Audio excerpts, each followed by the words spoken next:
if you're not failing, then you're not pushing yourself beyond what you already know. So why not embrace failure as evidence of growth? Oh, it was a big experiment. And experiments aren't about being perfect. They're about learning and expanding and growing. The experiments did not all go as planned, but they taught me some lessons that I think you will find encouraging, hopefully. Welcome to Late Bloomer Living, the podcast where we're all about shaking up our ideas about what it means to grow older. I'm Yvonne Marchese, your resident age agitator and play instigator. Around here, we believe midlife is the perfect time to play, to reinvent, and bloom like you mean it. Let's go. Have you ever tried something new and felt like you were fumbling your way through it, sweaty palms, clunky first tries, bloopers, and all? That's exactly where I am right now as I try to figure out how to do YouTube at the age of 57. And in this episode of Late Bloomer Living, the podcast, I'm going to share my latest lessons learned as I try something new. I just got back from the Empowered Podcasting Conference in Charlotte, North Carolina. Marc Ronick hosted the event. It was his second year doing it.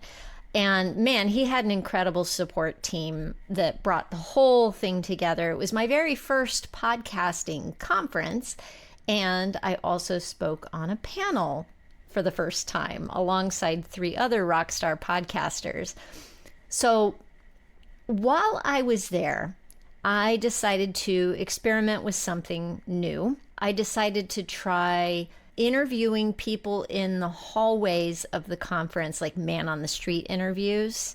My idea was to see if I could create content for YouTube that would also work on the podcast in some way, shape, or form. I wasn't sure how. So in this episode, I'm going to take you behind the scenes of what it was like to attend, to speak, to try something new in real time. The experiments did not all go as planned, but they taught me some lessons that I think you will find encouraging, hopefully. Okay, so let's start with the panel. I joined Jason Sircone, Phil Better, and Karen Portnoy for a conversation about authentic storytelling, like really using your own story and using your foibles and all those things to help other people through your storytelling. So it was my very first time speaking at a podcasting event and my first time speaking in front of real live people. I do this online a lot, but not standing up live in front of people. I will say, once I got past the butterflies, it actually felt like, yeah, I belong there. So that was fun. Okay, so about those hallway interviews, I wanted to push myself to try a new format. Quick conversations with other podcasters, caught on the fly in the hallways. So I had my iPhone set up on a tripod to record the video, and I connected the phone to these wireless lavalier mics. You know, they're those little microphones that clip onto your clothing. So my goal was to experiment with video content that would translate well to audio so I could share it with everybody on YouTube and on the audio podcast. Okay, so this is key. I figured doing these interviews would force me to interact with people at the conference because here I tend to get shy in crowds. It sounded great in theory. In practice, well, let's just say it became an adventure. My very first interview Friday morning was with David Wilson, who hosts the On Another Track podcast. The interview went beautifully. We talked for about 5 minutes. It was my first time ever meeting him. The only problem is that when I went to play back the video, silence. Insert crickets. Not a single word. For those of you listening, there's some video playing right now, but just imagine me and another podcaster grinning, nodding, talking, oh yes, laughing, and absolutely no sound. So David was so kind. He actually spent about 15 minutes, which felt like hours, as the embarrassment started to make me sweat. He helped me troubleshoot, looking at the settings on my phone, trying to figure out anything that could have gone wrong. It all seemed to be hooked up properly. Before we realized that those little lav mics, those little clip-on mics, yeah, they were on mute the whole time, because the mute button on those things is also the same as the power button. Yep, true story. So we recorded again, and here's a little bit from that interview. All right.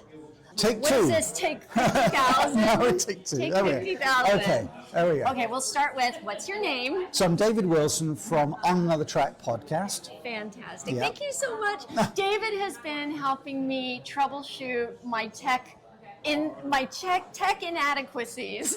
She did it all herself. I had nothing to do with it, but there we go. So we're here at the Empowered Podcasting Conference. I'm interviewing people in the hallway, so you're going to see people going by, all the things.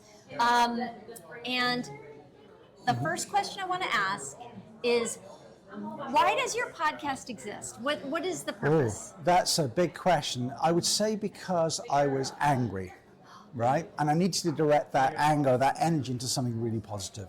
So 5 years ago, I lost my job, and I was sitting there in a drafty garage thinking, what am I going to do with my life? And I thought, you know what? I'm going to leave a legacy. I'm going to start a podcast. So that was it. I got off to the races. And what is the podcast about? It's based about people, falling in hard times maybe, or maybe they've just lost a job like I did, or maybe they've had a disaster in their life. And it's really how they've coped with that and how they've readjusted things and got on another track. And that's where we got it from. So that's really about it. And also I believe that people can learn from other people's experiences. And so I thought it's important to get that information out there. That's the real purpose behind it. I have an expression in my podcast, everything is on the other side of fear, right? Oh, yes. So if you can take that big step and go through to the other side of fear, you look back and you think, oh, that wasn't so bad. And so what we're trying to encourage people is, you're not alone. Listen to how this person solved it, and that might help you get to that step to jump through and be confident. And Okay, so I'm going to ask you a question I Yeah. asked before when our tech wasn't working. Yeah. And that question is, have you done anything playfully experimental with your storytelling on the podcast? And if not, why? And are you thinking about it at all? Okay, so I remember saying that being a Brit, we're typically conservative compared to you Americans, and so we don't have that amazing energy sometimes that, we've got to be the biggest and the best. And I'm not saying you're there, Yvonne, but so for me, it's been a real culture change coming to North America. So, I've always been the one at the back just listening and quietly, contemplating. So to answer your question, no, I haven't done anything experimental or out there yet. I've been very conservative in the structure of my podcast, which I like. It gives me those boundaries that I really, I know where I am. However, I have started to interview riskier people who are maybe on the edges of society. And that's really taken me to places where I'm not always comfortable, but I go for the ride anyway. I should say. I'd say that qualifies. I mean, that, to me, to my mind, that is it. If you're pushing yourself into a new territory in any way, shape, or form, I think that's stepping into a little bit of experimentation. Absolutely. Well, thank you for taking a That's couple been of a pleasure, minutes with me. Yvonne. Oh my gosh, you've been a doll. I've enjoyed Really. every minute Thank of it. you. Really have. Thank you. Woohoo! Success. Isn't he great? Such a nice guy. Okay, so then, determined to continue on, I tried again. I met Shay Sparks. She's the host of the Shay Sparks Show. And I asked her if she'd like to be interviewed. She very graciously said yes. So this time, before doing the interview, I did a couple of test recordings. I double checked. Mic's on, sound working, off mute, great.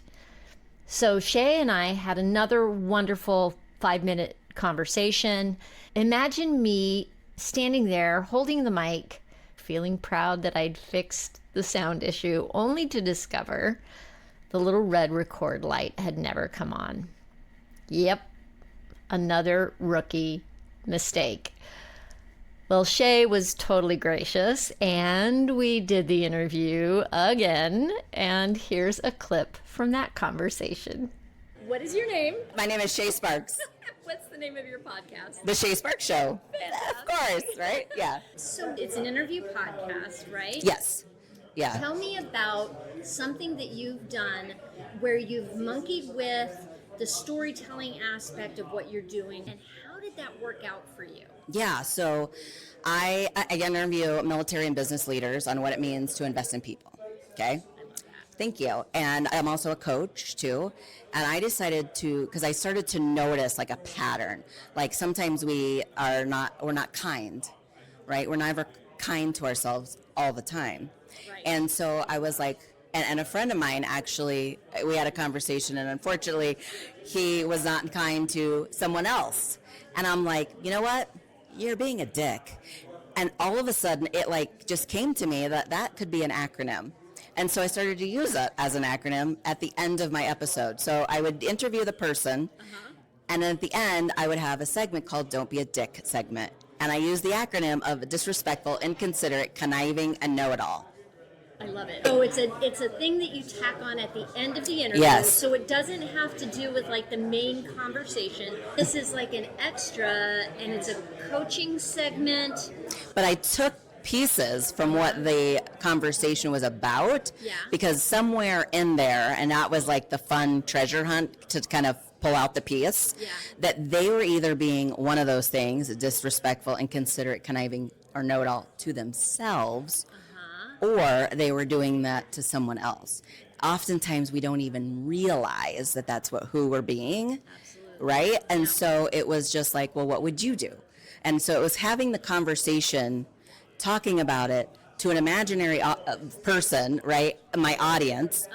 But then putting the question and the challenge back to them, like, how would you have handled that situation? What would you have done? So in my segment, it was talking about, well, how often are you mean to yourself? Right. And how does that look? Because it starts there. Right, of course, right? So, question for you: you did that as a series, I think you told Yes, me. yes. So, what did that feel like for you to kind of expand your normal? Well, it's definitely out of my comfort zone. And it was definitely like, do I do this? Because what if someone takes offense that I'm saying, don't be a dick, right? And I have a lot of religious people in my community, so I was like, are they going to take offense to that? I really had to go back to, what am I being to myself? So am I being disrespectful and inconsiderate to myself by not posting this? How can I honor, I'm just the vessel, right? The conversation and the points that I was pointing out is the stuff. Yeah. And that's what we do as podcasters, right? Our voice is our legacy. Right. The story is the stuff, is the wisdom, is the goodness in it. We're just the vessels. That's it. Yeah. That's it. Yeah. I love it. Thank you so much. Thank you. Okay. So, hopefully she hit record. Shay's awesome. More about her later. And then on Saturday, little side note, my salty sister, Kat Corchado, showed up, and she was my conference buddy. Hi. What's your name? Cat Corchado. I know her name. I know her too. Yeah. So, what's the name of your podcast? Sisters in Service and Wine Out Wellness. Love it. Love it. Love it. So, what has been what's the favorite part of this event so far, this conference so far? Being here with you. Oh, Hi, buddy. But also seeing people that I've only heard on Clubhouse or, in some other platform, and seeing them in person, I think is the best. yeah. Yeah. Love that. Yeah. Okay, so I have a question for you. Have you done anything playful and experimental with your storytelling lately? And if you did, how did it go? And if you didn't, are you thinking about it and holding back? I try to be playful all the time. I try to interject some I don't know whether it's being authentic or just being playful, but you know me, I laugh all the time. True, So true. I feel like that's being playful in my podcast when I'm doing things, is to just be me, and in being me, I'm playful. Yes, So I love it. absolutely. Yes, you are. I love you. We also do another program together called Salty Sisters. Yes, we do. And that live streams on YouTube once a month, Fridays at noon on the first Friday of the month, usually. Usually. And we're playful there too, I would say, aren't we? I think we play very well off of each other. See what I did there? Yes, I saw that. I saw that. Sometimes we bring in guests, and so we have more salty sisters than just the two of us. Absolutely, and that's fun too. Yeah, that's because we get fun. a different perspective. I get to play off of what Yvonne says, and then our guests, and it just works. It just does. It does. It does. All right. Awesome. Woo! Thanks. I ended up not having time to do more interviews after that because I was doing photography for the event. And here's the thing. I could have let those mistakes make me feel like a failure. I also could have beat myself up because I didn't do more of those interviews. But frankly, I think I just, you know, when you go to order off the menu and your eyes are bigger than your stomach, I think that's what I had. I think I thought I could do more than I could do in the time that I had. Another lesson learned. The other thing is that I went into these interviews with the mindset of experimenting. In fact, I told them as we were doing these interviews that it was a big experiment. And experiments aren't about being perfect. They're about learning and expanding and growing. And I definitely learned a lot, and I made 2 new friends in the process. So I call that a win. Okay, so I mentioned that I didn't have time to do more interviews because I was doing photos. Another part of the weekend was that I volunteered as one of the event photographers. So a lot of my energy went into capturing panel sessions and candid moments in the hallways. And I got to meet and learn from the other photographer at the event. His name is Gil Dormius, such a nice guy, so talented. So what I was doing as I was there was trying to get shots of podcasters leaning forward on their chairs, panelists speaking passionately on stage, groups of people laughing, connecting between sessions. Being behind the camera gave me a whole new perspective on the event. And it made me feel even more connected to the community. Anyone who's worked with me as a photographer knows that I'm different when I have a camera in my hand. I get excited. I'm more outgoing and confident. I don't really know what happens. It's like a switch flips. So being an official photographer for the event made me kick things up to the next level when it came to meeting other people and connecting with people at the conference, and it made me feel helpful. So mission accomplished. Before I share my biggest lessons from the weekend, I just want to take a moment to talk up the conference itself because it was really something special. It's only the second time that Marc and his team have put this thing together. And it was incredible. I learned a ton. I made some fantastic connections while I was there. I'm not the only one who said this. It felt more like a family reunion than a business networking event or conference. Marc pulled together what felt like a real community of about 150 podcasters. And everyone there showed up with a generous spirit, ready to share their knowledge and ready to learn from others. Let me think. Jonathan Howard kicked off things on the first day on Friday. Friday was a full day of workshop sessions. So he was the first speaker, and he had us thinking about how to make podcasts that are unique and shareable, unique to us and shareable because they are unique. And then we jumped into improv games, which really got the energy flowing and broke the ice with everybody, I think.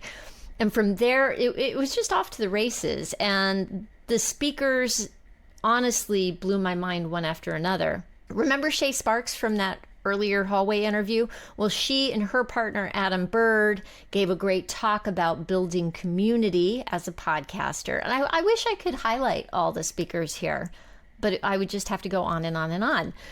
Really, I learned something new at every session. So if you're a podcaster, or even if you've just been thinking about hitting that record button, I highly recommend that you join the Empowered Podcasting community, which is on Facebook, and also check out Marc Ronick's podcast Morning Chat. That's his podcast. So the way this works is, I don't know if you've heard of Clubhouse, but he goes live with a community of podcasters every Monday through Friday at 7 o'clock Eastern time. It goes from 7 to 8 Eastern time. And we talk about how to get better at podcasting. Mark shares trends and news. We laugh a lot and we learn a lot from each other. And then he takes those live conversations, and with the help of his producer, Ashley, they put it together as a podcast that goes out into the world so that people who are, living in other parts of the world can listen in. It's very cool. So look for the podcast Morning Chat, and I'll be sure to put some links in the show notes so that you can find the community in the podcast. So what did I learn from this whole experience? Number one, mistakes are part of the process. Muted mics, not hitting the record button. Yeah, they're little failures, but they're evidence that I'm trying something new. If you're not failing, then you're not pushing yourself beyond what you already know. So why not embrace failure as evidence of growth? Oh, okay. So I would say the next thing I took away from this is that playfulness makes all the difference. Instead of cringing when I made mistakes, I chose to laugh. And that laughter turned embarrassing moments into fun stories and connections with other people. Because ain't none of us perfect. The other thing I would see was a major takeaway was that community matters more than perfection. From David Wilson to Shay Sparks, who helped me troubleshoot my hallway interviews, to the other speakers, to the people who reached out to me after the conference to stay in touch. The event reminded me how generous and supportive independent podcasters are. Truth, fact. And most importantly, here's my number one takeaway. Do we have a drum roll? Brrr. You're never too old to try something new. At 57, I'm figuring out YouTube in public. It's clumsy, it's messy, but it's also exciting. And if you've been wanting to try something, maybe not podcasting, maybe not YouTube, but something, I hope this nudges you to start, even if it's imperfect. Big thanks to Marc Ronick for hosting such a thoughtful and welcoming event, and to my fellow panelists, Jason Sircone and Phil Better and Karen Portnoy. It was such an honor to share the stage with you. And of course, a very special shout out to my salty sister, Kat Corchado. Meeting new people with a buddy is always easier. So yeah, my first podcasting conference included speaking on stage, experimenting with hallway interviews, learning the hard way that pressing record is a very important step. Yeah. Overall, I'd call it a win. If you're watching on YouTube, I'd love for you to drop a comment with your best first time fail but learn something new story. And if you're listening on the podcast, send me a message on Instagram, or you can email me, latebloomerliving@gmail.com. There you go. I'd love to hear, what you've learned from your mistakes. Share with me. Don't leave me hanging out here. Thank you for coming on this journey with me. Until next time, bloom like you mean it. Keep experimenting and keep playing.